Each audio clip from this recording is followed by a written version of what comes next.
everyone, and welcome back to Los Angeles, Mr. President. Thank you.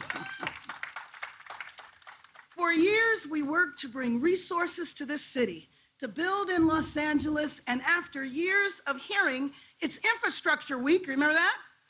From that other guy. We have a president that can get things done. Am I right? Now, I know everyone's heard about the projects that are being built all over the country because of the massive infrastructure bill we passed, including the project being built right here. Below our feet, workers are digging the tunnel for the Purple Line that will make it possible for veterans all over Los Angeles to be a train ride away from reaching vital services like healthcare, mental health counseling, and housing. Now, I want to talk about an important provision of that bill that I worked on that ensures that jobs building these projects popping up in Mid-Wilshire, in Leimert Park, South Central, and all over the city, that the people getting these jobs are the people that actually live in the communities. The local hire provision that we passed and that the president signed into law allows local transportation agencies like LA Metro to prioritize the hiring of local Angelenos for projects that are taking place in their own backyard. My district had recently had two major transit construction projects running straight through it. In South LA, it's the Crenshaw Line, which opened just last week and is going to bring vital means of public transportation to neighborhoods historically neglected when it comes to economic investment. On the west side, it's the Purple Line, where we are today, which is going to help hundreds of veterans every month get the services they need, especially in a time when people are looking for work and when our economy is in need of a push. It makes no sense that people living in our communities couldn't be prioritized for these jobs. And we know what a good paying job can mean, especially in Los Angeles, when we have so many people sleeping on our streets. Every night, a good paying job can mean preventing your family from falling into homelessness. That's why this infrastructure bill is so important, and that's why it is an incredible honor to be here with the President of the United States. Thank you all so much.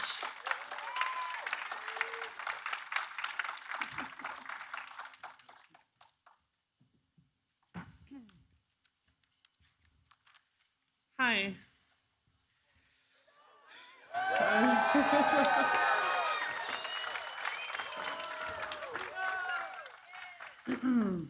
I'm a little nervous, but hello, my name is Yurvina Hernandez, and I am a labor apprentice with the Local 300, working on the Metro Purple Line Extension Section 3 project here in LA, my hometown. I didn't start off in the construction industry. I was actually a physical therapist when my sister-in-law asked if I wanted to go to a training program for the union. I didn't really know what it meant to be in a union, but I said, sure, I'm always open to trying something different, and this is very different. Eventually, I graduated from boot camp and joined the union. The union has changed my life for the better. I can make a good living and retire comfortably, and I am a level 6 apprentice. I love what I do because there is so much room to grow. Every day I learn something new, and my union coordinator are there to support me and help me get extra training. This is more than a job, this is a career. And it allows me to provide for my 3 beautiful children and family. I also get to be a part of an incredible project like this right in my backyard. I'll always be able to point to this and say, I helped build that. Whenever I can, I tell women interested in working in construction that they should never be afraid to try something new. That's always been my attitude. And this is definitely something new. And now I have the incredible honor today to welcome and introduce the President of the United States. Before you leave, before she walks off the stage, I want her to understand why, for certain, she has this job. First of all, I know I get criticized by the other team for being the most pro-union president in history. There's a simple reason for that. People don't understand how many months and years of apprenticeship? 4. 4 years. So they think anybody just shows up for a union job and gets a job. It's like going back to school. It is going to school. And they're the best in the world. They're the best in the world, all of you. I'm not just saying that. The middle class built this country, and unions built the middle class, and you're on this job because that woman said hire local. Anyway, thank you. Thank you.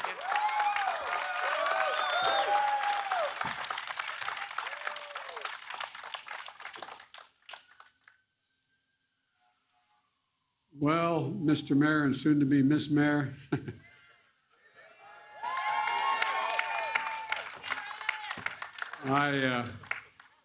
Mayor Garcetti's been a good friend for a long, long time. To be really honest about it, I probably wouldn't be standing here addressing you had he not helped me a lot. And thank you for welcoming me to your city. And I want to thank Hilda Solis. I resent the fact she left Washington because I miss her personally, but she love of her job and what she's doing for Los Angeles is so consequential. And a special thank you to California Democrats in Congress, many of whom are here today. Senator Padilla, you're the same way. You jumped in to help me out. You're doing one hell of a job as a freshman senator. I mean that sincerely, and it's noticed by everyone. It's great to see you. Representative Maxine Waters. Whatever Maxine says, I agree with. Natalie Bergon. Natalie, where's Nanette?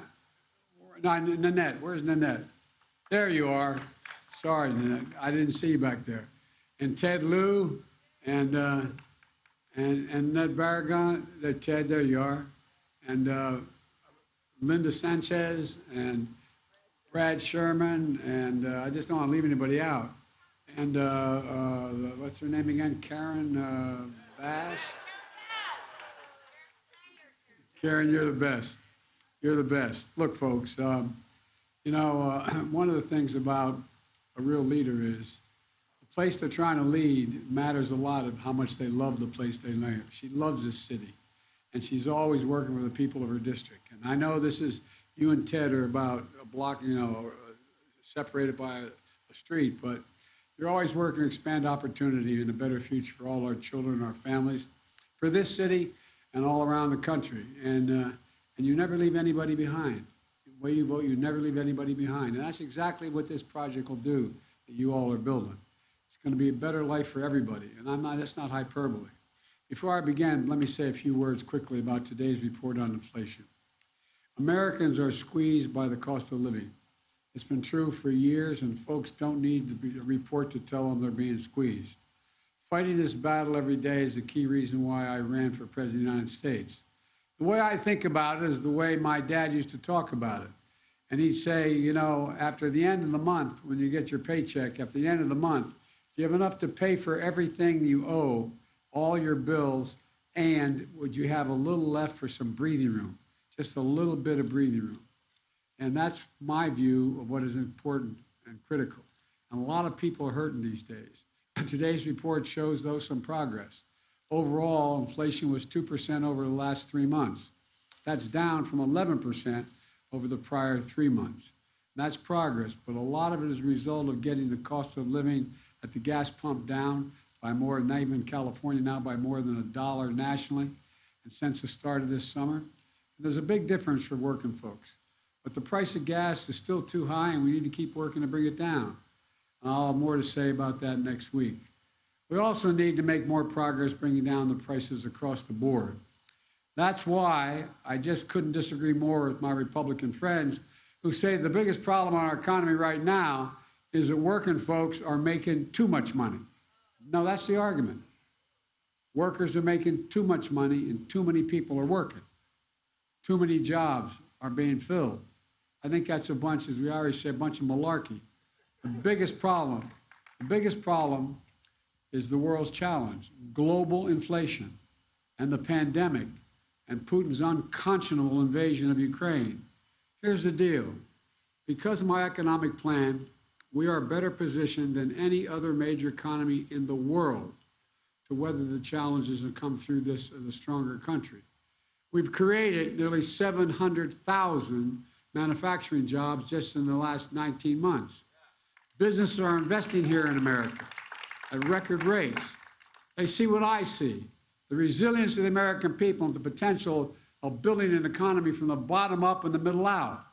Look, when the middle does well and the bottom has a chance, the wealthy do very well. They never get hurt. I'm so tired of trickle down, I'm finished with it. So we're going to keep at it by taking on big pharma and the insurance companies, especially the health insurance companies. With the help of Democrats in Congress here today, I signed the Inflation Reduction Act, which gave Medicare the power that we've been trying to get for the last 30 years, the power to negotiate lower prescription drug prices. We pay the highest drug prices of any nation in the world. For seniors on Medicare, we're capping the cost of prescription drugs at $2,000 a year, even if they're using the most expensive cancer drug in the world. We're capping the cost of insulin, which is 30, 40 times higher than the number I'm going to give you, at $35 a month. You can't go higher than that. Folks, we're locking in savings and health care premiums for millions of people in the Affordable Care Act. And today, I'm announcing the Social Security benefits are going to go up by an average of $140 a month, even as Medicare premiums go down. So, folks, seniors are going to get ahead of inflation next year. For the first time in 10 years, their Social Security checks will go up while their Medicare premiums go down. Here's my final point. We've got an election in the month. Voters have to decide. Democrats are working to bring down the cost of things and to talk about around the kitchen table, from prescription drugs to health insurance to energy bills and so much more. We're standing up for working people and the right to get a raise and get a better job. Republicans are campaigning every day on an agenda to raise your costs. You know, I should point out before I go on a little, the Republican platform so far for this off-year election, led by a Senator Scott from down in Florida, as well as the Senator Johnson from up in Wisconsin. And you know what they argue? This is on paper, that in fact we should be in a situation where Social Security, Medicare, and Medicaid should have to be voted on every single year. Every year. The guy from Florida says every 5. The guy from Wisconsin says no, every year, including veterans benefits. So the idea is you either vote for them or they go out of existence, or you cut them. But you got to affirmatively vote every year. You've been paying into a Social Security account from the time you were 16 years old in your first summer job. It's not fair. And the biggest thing they say they want to do, they want to get rid of the number one priority, and they've spoken to it. They want to repeal the Inflation Reduction Act. That means they're going to repeal the $2,000 cap on prescription drugs, gone. Cap on insulin, gone at $35. Savings on health care premiums, average of $400 a person, gone. Savings on your utility bills, gone. Corporate minimum tax of 15%. By the way, they got very upset with me. You know what I did? Well, there were 55 American corporations, made $40 billion in 2020, did not pay a single penny, not a penny, in federal tax. So I was so harsh. I suggested they pay 15%, less than you pay. 15% to pay for all this, and it's paying for it. But guess what? My Republican colleagues think that's unfair. They want to repeal that tax. Folks, you know, Republicans are going to make you, working middle-class folks, pay higher taxes than the biggest corporations. And by the way, in every single piece of legislation I've gotten passed with the help of the people here, we have not raised the tax on anybody making less than $400,000 a year, 1 penny. I wish I was making 400. You were making 400 grand, but not a single penny. No, I mean it, not a single penny. If Republican wins, inflation is going to get worse. It's that simple. Now to today's event. For too long, we've talked about building the best economy in the world. We've talked about asserting America's leadership with the best and safest roads, railroads, ports, airports, etc. Now we're finally getting it done. We're finally deciding that instead of being ranked, catch this, the last 8 years or so, America infrastructure, your bridges, the rails, everything. You know where we're rated in the world, the most powerful nation in the world? Number 13.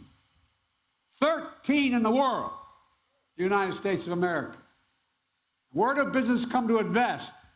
Where they get their products out of the port, when they get their products out of the yard, when they can have access. Bridges, roads, highways. Look, we should be ranked number 1.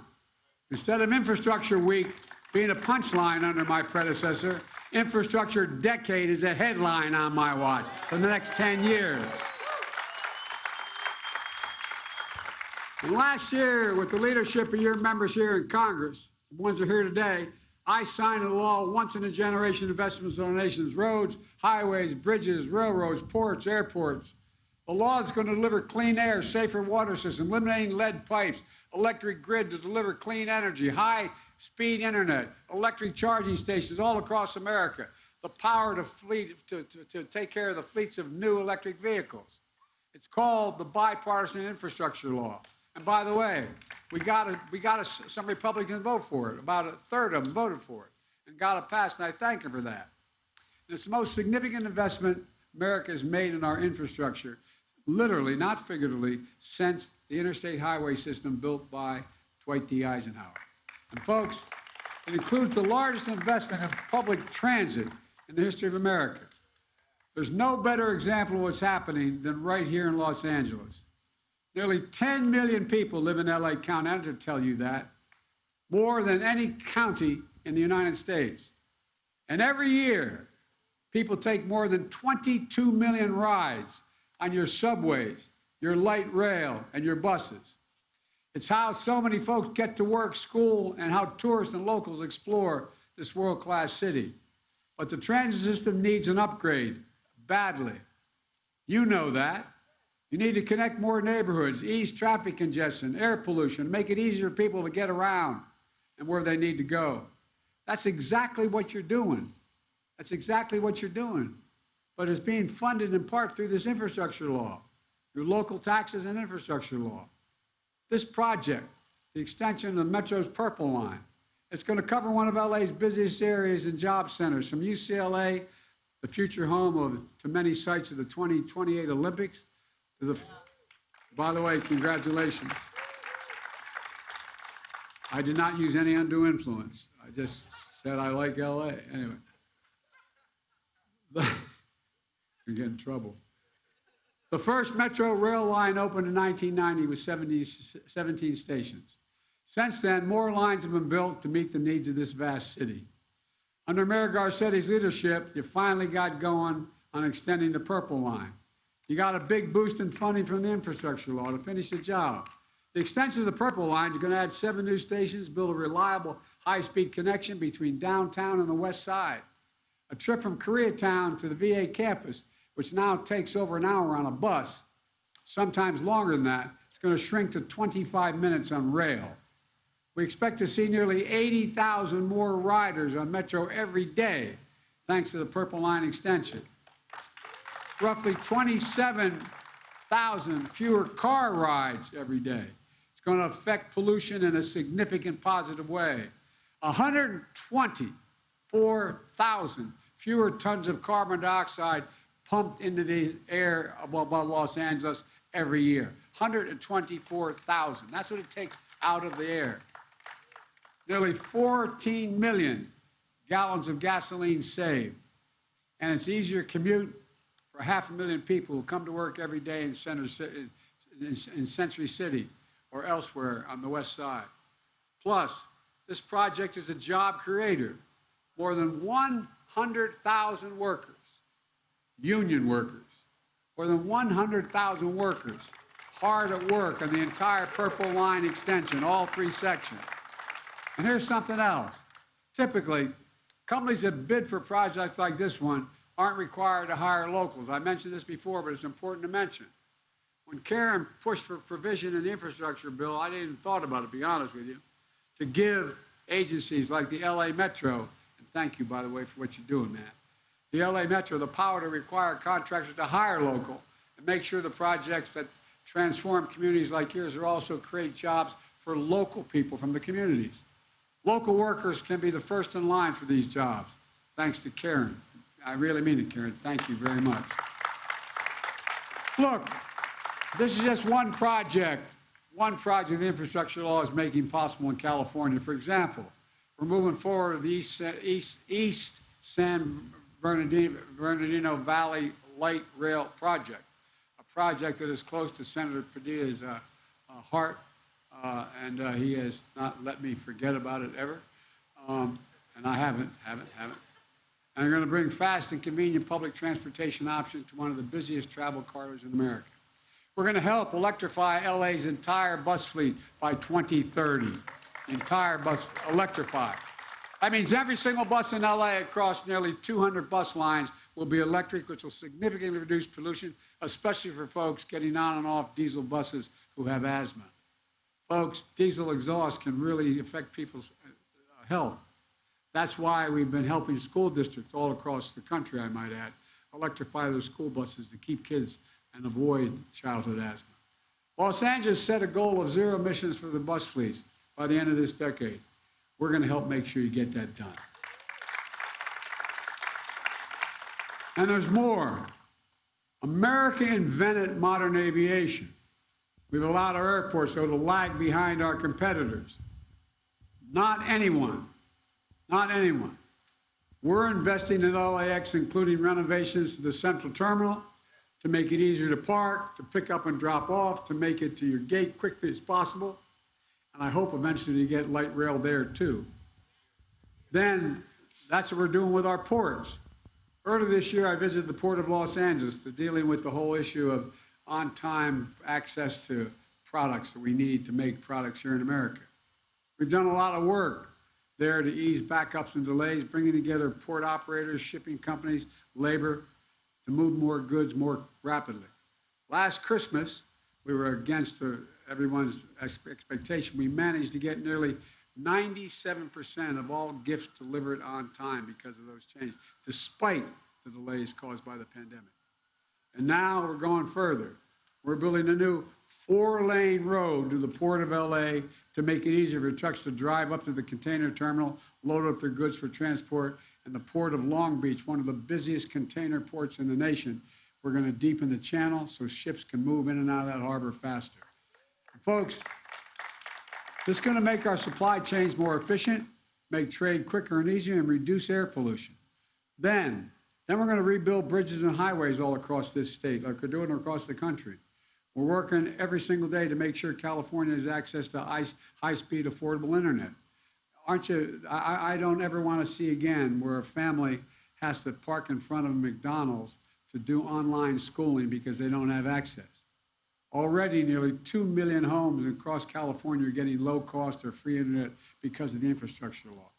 And we're going to provide clean water across California, replacing lead pipes, worn-out service lines, replenishing Big Bear and other critical water sources, and expanding water recycling as we deal with this historic drought, and it's real. There are just a few of the examples of the more than 350 projects across California with more to come. And when you see these projects in your neighborhood, cranes going up, shovels in the ground, lives being changed, I want you to feel the way I do. Pride. Pride in what we can do when we do it together. This is what I mean when I say we're building a better America. For most of the last century, we led the world by a significant margin because we invested in our people, we invested in ourselves. We used to invest 2% of our entire gross domestic product in research and development. It's down to 0.7%. This is the United States of America. But along the way, we stopped. Not everyone, though. But I have to say one thing. Even Republicans can get behind this law, although some of them have a funny way of showing it.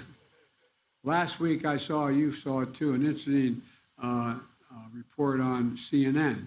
You all may have seen it. I don't know if CNN is here, but they put out a report. The headline was, quote, Republicans call Biden's infrastructure program socialism. And then they asked for more money, end of quote.